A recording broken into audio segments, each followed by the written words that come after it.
Palavra da Verdade, devocional de 5 de novembro. A manchete no Jornal de Deus. Daí por diante passou Jesus a pregar e a dizer: Arrependei-vos, porque está próximo o reino dos céus. Mateus 4,17. A doutrina da verdadeira conversão, fundamento da aceitação do pecador diante de Deus, é uma área da vida cristã na qual há muita confusão e engano em nossos dias, mesmo entre os evangélicos. A palavra conversão significa ato de voltar-se, retornar, embora nem todo retorno seja a conversão a Cristo. Na Escritura, conversão significa uma volta espiritual, a volta do pecado para Cristo. A esse retorno do pecado chamamos de arrependimento, enquanto o ato de voltar-se o pecador para Cristo é o que chamamos de fé. Nenhum desses elementos, arrependimento e fé, pode ocorrer sem o outro. Eles são partes inerentes à verdadeira conversão. O problema é que muitos pregadores chamam seus ouvintes à fé sem notificá-los da necessidade do arrependimento. No entanto, Jesus sempre mostrou em seu ensino que se trata de duas atitudes inseparáveis. Conforme o registro dos evangelhos sinóticos, desde o início do seu ministério, essa era a tônica da sua pregação. Em Marcos 1,14, por exemplo, lemos que depois de João ter sido preso, foi Jesus para a Galiléia pregando o Evangelho de Deus. E qual o conteúdo desse Evangelho? Marcos nos informa no verso 15: O tempo está cumprido e o reino de Deus está próximo. Arrependei-vos e crede no Evangelho. Já no registro de Mateus, o evangelista acrescenta que ao deixar Nazaré e ir morar em Cafarnaum, Jesus cumpriu o que Deus havia prometido por boca de Isaías. O povo que andava em trevas viu grande luz, e aos que viviam na região e sombra da morte, resplandeceu-lhes a luz. Mateus 4,16, citando Isaías 9,2. A figura evocada na linguagem é a do sol nascendo numa terra escura. Jesus é um amanhecer de Deus nas trevas do pecado e da sombra da morte. Mas qual o conteúdo da mensagem que desperta o morto e liberta os cativos? Mateus relata no verso 17. Daí por diante passou Jesus a pregar e a dizer: Arrependei-vos, porque está próximo o reino dos céus. A mesma mensagem fora pregada pelo precursor do Messias, João Batista, no capítulo 3, verso 2. Aqui Mateus menciona apenas o arrependimento, omitindo a fé. Em outras passagens fala-se da fé, omitindo o arrependimento.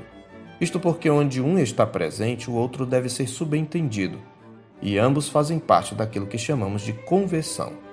Portanto, incorremos em erro quando afirmamos um sem enfatizar o outro, exceto quando temos a certeza de que nossos ouvintes entenderam a união inseparável dos conceitos.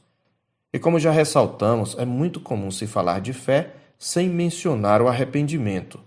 Não obstante, Jesus ensinou sobre este assunto, como já vimos.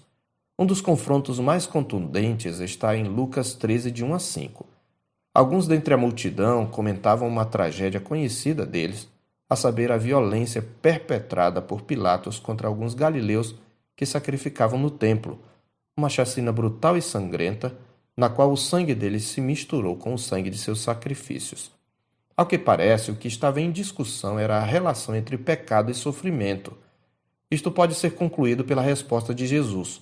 Diz o verso 2: Ele, porém, lhes disse: Pensais que esses galileus eram mais pecadores do que todos os outros galileus por terem padecido estas coisas? Não eram, eu vos-lo afirmo. Se, porém, não vos arrependerdes, todos igualmente perecereis. Jesus ainda amplia a perspectiva deles, acrescentando à tragédia advinda da crueldade de um tirano, outra que fora fruto de uma calamidade natural, repetindo o ensino como um refrão. Ou cuidais que aqueles 18 sobre os quais desabou a torre de Siloé e os matou eram mais culpados que todos os outros habitantes de Jerusalém? Não eram, eu vos-lo afirmo, mas se não vos arrependerdes, todos igualmente perecereis. Versos 4 e 5. O ensino é claro, todos, sem exceção, precisam de arrependimento, sem o qual não há salvação para o pecador, por menor que seja o seu pecado. Por outro lado, há esperança para o pior pecador que se arrepende. Sobre isto, J.C. Ryle observou: o arrependimento não é necessário somente para bêbados, ladrões, assassinos, adúlteros, fornicadores e encarcerados. Não. Todos os nascidos da descendência de Adão, todos, sem exceção, precisam de arrependimento para com Deus.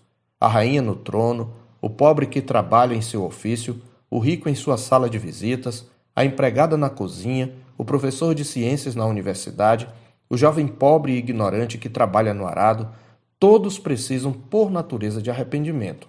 Todos são nascidos em pecado. Todos necessitam arrepender-se e converter-se, se desejam ser salvos. Todos precisam ter seu coração mudado quanto ao pecado. Grosso modo, arrependimento consiste no abandono consciente do pecado e numa volta para Deus, numa completa mudança de mentalidade e de rumo, manifestando-se numa nova maneira de pensamento, sentimento e vontade. Embora o verdadeiro arrependimento seja uma experiência única e indivisível, envolve 3 aspectos. Primeiro, o intelectual, pois envolve uma percepção da santidade e majestade de Deus, da nossa própria pecaminosidade e da sua misericórdia e perdão. Segundo, há um componente emocional, pois envolve uma tristeza pelo pecado, seguida da alegria do perdão gratuito de Deus por meio do sacrifício de Cristo. E terceiro, há um aspecto volitivo, pois implica uma mudança de propósito, motivação e conduta. Assim como a fé salvadora, o genuíno arrependimento produz frutos. Foi por isso que João Batista repreendeu as multidões que vinham para ele para serem batizadas.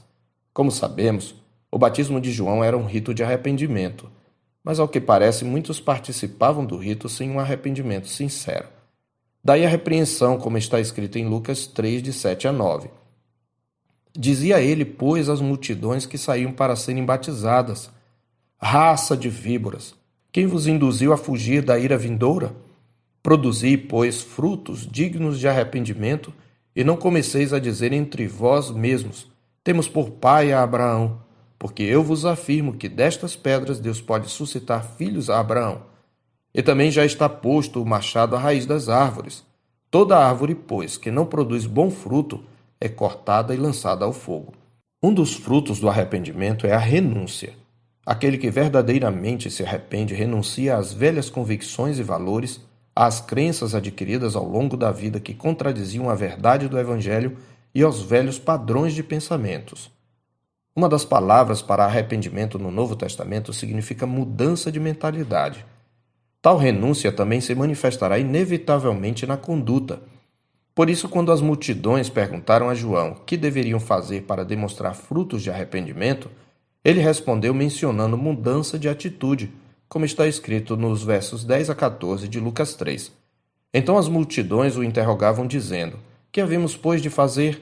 Respondeu-lhes: quem tiver 2 túnicas, reparta com quem não tem, e quem tiver comida, faça o mesmo. Foram também os publicanos para serem batizados e perguntaram-lhe: mestre, que havemos de fazer? Respondeu-lhes: não cobreis mais do que o estipulado. Também soldados lhe perguntaram: e nós, que faremos?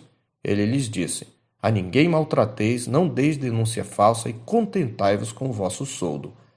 O fato de que nos arrependemos, no entanto, não significa que nunca mais pecaremos. A diferença é que antes corríamos atrás do pecado, agora o pecado corre atrás de nós. Antes amávamos o pecado, agora o odiamos. Além disso, uma das marcas do arrependido é que vive em contínuo arrependimento. Devemos reconhecer que, diante desse padrão, nosso arrependimento nunca será perfeito.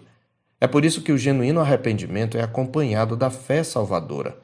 O arrependido sabe que mesmo o seu arrependimento é insuficiente, embora não dispensável. Ele se apega à justiça de Cristo, que cumpriu perfeitamente a lei de Deus e recebeu a maldição da lei em seu lugar. Desse modo, um dos frutos do genuíno arrependimento é a humildade. O pecador arrependido abandonou a autoconfiança para confiar inteiramente em Cristo. O testemunho do arrependido, portanto, é: fiel é a palavra e digna de inteira aceitação que Cristo Jesus veio ao mundo para salvar os pecadores, dos quais eu sou o principal, conforme 1 Timóteo 1,15. Como disse Thomas Watson, a tristeza espiritual é repleta de confiança. É mesclada com fé. A tristeza bíblica afundará o coração se a roldana da fé não o erguer. Assim como o nosso pecado está sempre diante de Deus, assim também a promessa de Deus tem de estar sempre diante de nós. O Evangelho, proclamado a todas as nações, não pode, portanto, prescindir da chamada ao arrependimento. Antes, como está escrito em Atos 17, 30 e 31, No Evangelho, Deus notifica aos homens que todos em toda parte se arrependam, porquanto estabeleceu um dia em que há de julgar o mundo com justiça por meio de um varão que destinou e acreditou diante de todos, ressuscitando-o dentre os mortos. Arrependei-vos, portanto, é a manchete no Jornal de Deus. Eu sou o pastor Marcos Augusto, pastor da Terceira Igreja Presbiteriana de Boa Vista, em Roraima. Tenha um bom dia na paz do Senhor Jesus.